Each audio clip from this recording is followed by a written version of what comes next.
How to make Telegram account without number. Hello everybody, welcome back to my channel. This is me Bipen Basnat, and today I'll guide you on how you can make Telegram account without phone number. Now first things first, what you have to keep in mind is unfortunately there is no any option to log into Telegram or create Telegram account without your number. You will have to need a number in order to log into Telegram. Now however, there is a quick way around. What you can do is, if you don't own a number or if you don't want to use your personal number to create a Telegram account, what you can do is you can head into your browser and you can search in for free virtual numbers if you want to get it for free, or you can get paid virtual numbers as well. So simply type in free virtual number.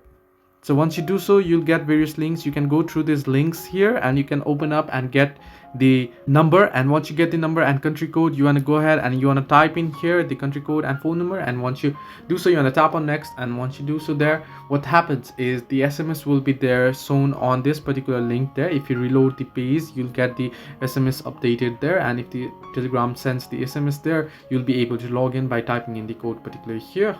However, someone else can have access to that particular account if you use the free version. So this way you can make Telegram account if you don't have a number. Hope this helped you. Do like and subscribe, and do not forget to leave a comment down below if you have any further issues.